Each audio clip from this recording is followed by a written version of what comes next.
আসসালামু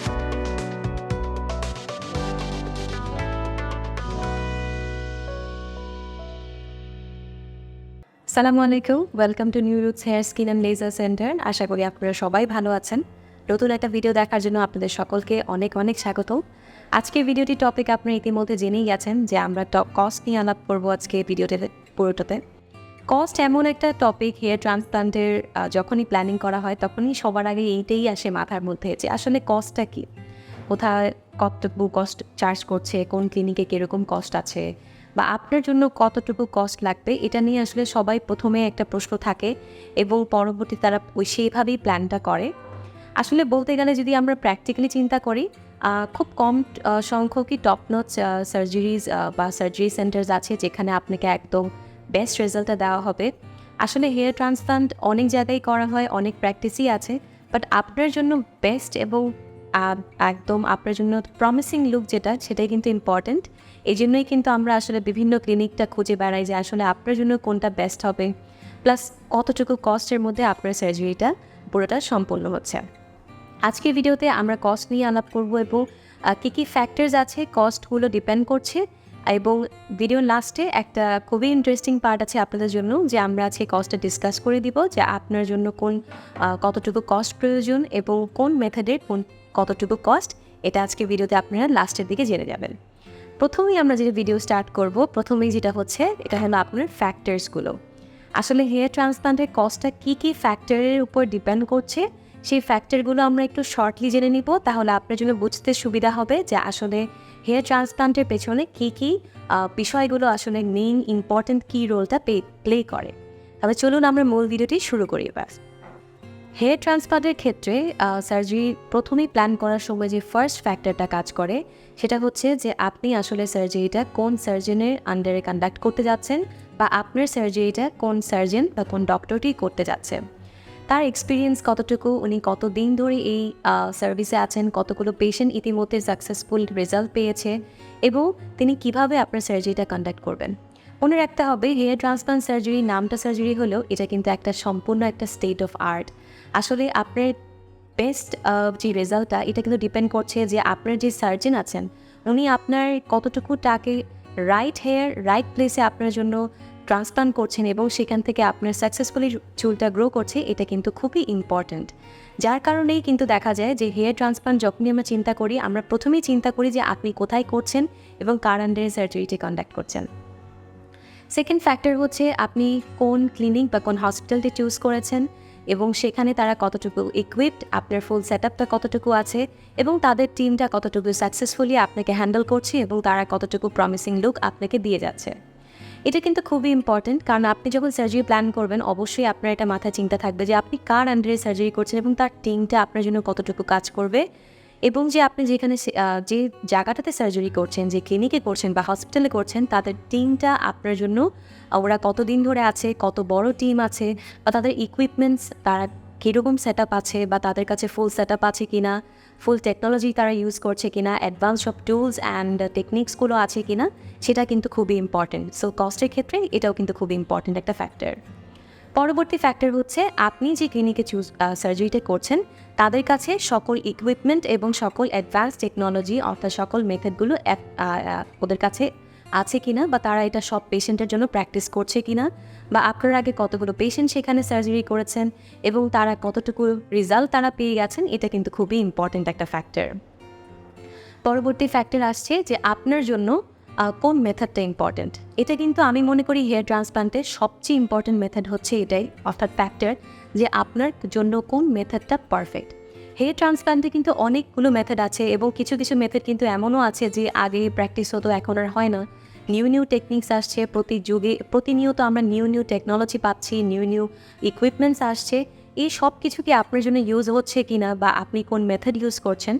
সবচেয়ে ইম্পর্টেন্ট হলো যখনই আপনি হেয়ার ট্রান্সপ্লান্ট প্ল্যান করবেন, আপনি একজন ট্রাইকোলজিস্টের সাথে যখন কনসালটেশন করবেন, উনি আপনাকে সবগুলো বিষয় সম্পর্কে আপনাকে জানিয়ে দিচ্ছে কিনা যে আপনার যে অবস্থান আছে এই অবস্থানে আসলে আপনার জন্য কোন মেথডটা পারফেক্ট। আমাদের কিন্তু অলরেডি চ্যানেলে অনেকগুলো মেথড আছে এবং মেথডগুলো নিয়ে কিন্তু আমি অলরেডি অনেকভাবে আলোচনা করেছি।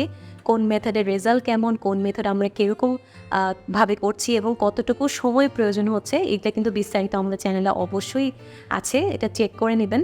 তারপরও আজকে ভিডিওতে আমি একটু শর্ট করে বলে দিব, আমাদের নিউরোজ হেয়ার ক্লিনিকে আমরা রেগুলারলি আমরা যে অ্যাডভান্স টেকনোলজি তো আছেই, তার পাশাপাশি আমাদের যে টেকনিক্সগুলো আছে এর মধ্যে এফইউই আছে, অ্যাডভান্সড এফইউই আছে, সাফায়ার এফইউই আছে এবং ডিরেক্ট হেয়ার ইমপ্লান্টেশন, এই টেকনিক্সগুলো আছে। এই প্রত্যেকটা টেকনিকে কিন্তু একটা তার ইউনিক কিছু রেজাল্টস আছে এবং প্রত্যেকটাই কিছু ডিউরেশন আছে, তাদের টুলস আছে, ইকুইপমেন্টস আছে, এটার উপরে কিন্তু আপনার কস্টটা ডিপেন্ড করছে। পরবর্তী ফ্যাক্টর হচ্ছে আপনি কোন ডিগ্রিতে আছেন, অর্থাৎ গ্রেড অফ বার্নেস কত। আমরা সাধারণত মেল প্যাটার্ন অ্যালোপেশিয়া বা ফিমেল প্যাটার্ন অ্যালোপেশিয়াকে আমরা কিছু গ্রেডসে ভাগ করে নেই। এই গ্রেডস অনুযায়ী আপনি এখন বর্তমানে কোন গ্রেডে আছেন বা কোন গ্রেডে আপনার জন্য সার্জারিটি প্রযোজ্য হতে যাচ্ছে, এটা খুবই ইম্পর্ট্যান্ট। আমরা যত প্রোগ্রেসিভ গ্রেডে যাব, অর্থাৎ 5, 6, 7-এ যাব, ততগুলো দেখা যায় যে তখন দেখা যায় ডোনার এরিয়ার যে লিমিটেশনটা, এটা খুব ইম্পর্ট্যান্ট একটা ফ্যাক্টর রোল প্লে করে, যে আপনার ডোনার এরিয়াতে চুল কমে যাচ্ছে, আপনার কতটুকু আমরা কভারেজ করতে পারবো, কতটুকু হেয়ার দিয়ে আপনার সাকসেসফুলি আপনাকে একটা সুন্দর লুক দিতে পারবো। অ্যাস্থেটিকটা খুব ইম্পর্ট্যান্ট এই ক্ষেত্রে। তার পাশাপাশি আপনি গ্রেড অফ বার্নেসের উপর ডিপেন্ড করছে যে আপনার রেজাল্টটা কেমন আসবে, এটাও একটা ইম্পর্ট্যান্ট একটা ফ্যাক্টর। পরবর্তীতে হচ্ছে আপনার ডোনার এরিয়াটা কেমন আছে, আপনার ডোনার এরিয়াতে কীরকম মানে কী ধরনের চুল আছে এখন, কেননা আমরা ডোনার থেকেই আমরা চুলগুলো নিয়ে সামনে ট্রান্সপ্লান্ট করি। সো ডোনার এরিয়ার কন্ডিশনটা খুবই ভালো হতে হবে। যদি উইকও থাকে সেই ক্ষেত্রে আমরা ডক্টরের কনসালটেশন নিব এবং পরবর্তীতে স্টেপগুলো বুঝে নিতে হবে। আপনার জন্য এই ডোনার এরিয়াতে কোন টেকনিকটা প্রযোজ্য হবে সেটা আপনাকে আপনার ডক্টর বুঝিয়ে দিবেন। সো হেয়ার ট্রান্সপ্লান্টের কস্টের ক্ষেত্রে আপনার ডোনার এরিয়াটা খুবই ইম্পর্ট্যান্ট একটা রোল প্লে করে। এবারে ফ্যাক্টর হচ্ছে যে কতগুলো সেশন আপনার জন্য প্রয়োজন। আসলে হেয়ার ট্রান্সপ্লান্ট অনেকের ক্ষেত্রে দেখা যায় একটা সেশনই হয়ে যাচ্ছে, অনেকের ক্ষেত্রে আমরা 2টা সেশন পর্যন্ত নেই, অনেকের ক্ষেত্রে দেখা যায় একটা বছরে আমরা 2টা সেশনও করছি। আপনার জন্য কতগুলো সেশন দরকার এবং কতটুকু আমরা এক সেশনে কভারেজ করতে পারবো, এটা কিন্তু খুবই ইম্পর্ট্যান্ট। দেখা যায় যখনই আমরা বড় কোনো মেগা সেশন করি, 5,000 বা তার বেশি যখন গ্রাফট করছি, তখন দেখা যায় আমরা 2টা সেশনে ভাগ করে ফেলি। তো যখন আমরা 2টা সেশন ভাগ করি তখন আমাদের কস্টের উপর একটু এফেক্ট আসে, আমরা যতগুলো সেশন করব তত একটু কস্টটা একটু বেড়ে যায়। এবার আমরা জেনে গেলাম আসলে ফ্যাক্টরসগুলো কী কী। এবার আমরা আমাদের ভিডিওর সবচেয়ে লাস্ট এবং ইন্টারেস্টিং স্টেটে চলে আসছি, যেখানে আমরা কস্টটা আজকে আপনাকে জানিয়ে দেব। আসলে কস্ট বাংলাদেশে অনেক ক্লিনিক আছে যেখানে অল্প থেকে এক্সপেন্সিভ অনেক ধরনের সার্জারি হয়ে থাকে এবং কস্টিংটাও সেভাবে রাখা হয়। আমরা নিউরোজ হেয়ার ক্লিনিকে চেষ্টা করি পেশেন্টকে তার অনুযায়ী সার্জারিটা প্ল্যান করে দেওয়া এবং তার জন্য যতটুকু কস্ট রাখা সেটাই আমরা ফিক্স করে দিই আপনার মেথড অনুযায়ী এবং আপনার অবস্থা অনুযায়ী।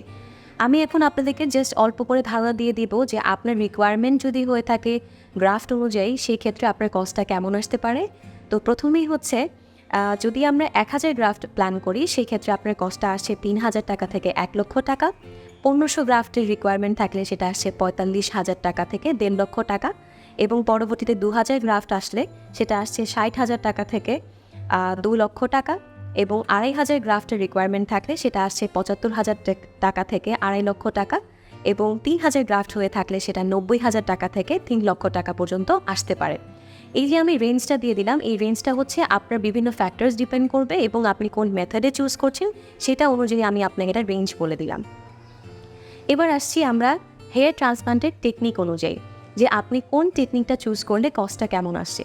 প্রথমেই হচ্ছে এফইউই আর অ্যাডভান্স এফইউই, যেটা আমরা বলে থাকি, অর্থাৎ ফলিকুলার ইউনিট এক্সট্রাকশন। সেই সার্জারিগুলো মূলত 1.5 লক্ষ টাকা থেকে 2 লক্ষ বা 2.5 লক্ষ টাকা পর্যন্ত হতে পারে, ডিপেন্ড করবে আপনার কতগুলো গ্রাফট প্রয়োজন এবং কতগুলো সেশন প্রয়োজন। পরবর্তীতে আসে সাফায়ার এফইউই, যেটা এখন আমাদের লেটেস্ট টেকনোলজি হিসেবে চলছে। সেটার গ্রাফটের কস্টিং আছে 1.5 লক্ষ টাকা থেকে 3 লক্ষ টাকা এবং ডিএসআই যে মেথডটা আছে, ডিরেক্ট হেয়ার ইমপ্লান্টেশন, এটা খুবই নিউয়েস্ট টেকনোলজি এবং খুবই অনেক বছর ধরে প্রচলিত হয়ে আসছে এবং খুবই ফাইন রেজাল্ট আসে এটাতে। এই টেকনিকের কস্টটা আসে হচ্ছে 3 লক্ষ টাকা থেকে 4.5 লক্ষ টাকা পর্যন্ত। তো মোটামুটি আমি একটা কস্টের ধারণা দিয়ে দিলাম। এখানে অবশ্যই আপনার অনুযায়ী আপনার কতটুকু গ্রাফট এবং কতটুকু আপনার সেশন এবং কতগুলো আপনার জন্য যে ফ্যাক্টরসগুলো আছে এটার উপর ডিপেন্ড করে আপনার কস্টটা নির্ধারণ করা হবে। হেয়ার লসটা আসলে খুবই কষ্টের একটা জার্নি, একটা খুবই বলতে পারেন ট্রমাটিক, একটা আনপ্লিজেন্ট একটা জার্নি যেটা মানুষ ফেস করে থাকে। হতে পারে সেটা হেয়ার থিনিং, হতে পারে সেটা বল্ড হয়ে যাওয়া, একটা এরিয়া থেকে চুল পড়ে যাওয়া, রিসিডিং হেয়ার লাইন, এগুলো অনেক খুবই আসলে ট্রমাটিক একটা বিষয় থাকে। আমরা কেউই সেটা চাই না, কিন্তু আমাদের কাছে এখন টেকনোলজি এত ফাস্ট এসে পড়েছে যে আমরা এই ধরনের সমস্যাগুলো কিন্তু হেয়ার রিস্টোরেশন বা হেয়ার ট্রান্সপ্লান্ট সার্জারি দিয়ে কিন্তু আমরা আগের লুকটা ফিরে পাচ্ছি। আমরা নিউরোজ হেয়ার ক্লিনিকে সবসময় চেষ্টা করি আপনার জন্য কোনটা বেস্ট হবে এবং আপনার জন্য বেস্ট রেজাল্টটা আমরা প্রমিস করে থাকি। সো আজকের ভিডিওটি আশা করি আপনাদের জন্য খুবই ইনফরমেটিভ হবে এবং আপনাদের জন্য প্ল্যানিং করতে খুবই সুবিধা হবে। তারপরও হেয়ার ট্রান্সপ্লান্ট নিয়ে আপনাদের কোনো প্রশ্ন থাকলে আমাদের নিচে দেওয়া নাম্বারসগুলোতে এবং আমাদেরকে রিচ আউট করতে ভুলবেন না। আর এই ভিডিওটি ভালো লেগে থাকলে অবশ্যই ভিডিওটি লাইক এবং শেয়ার করতে ভুলবেন না। ধন্যবাদ।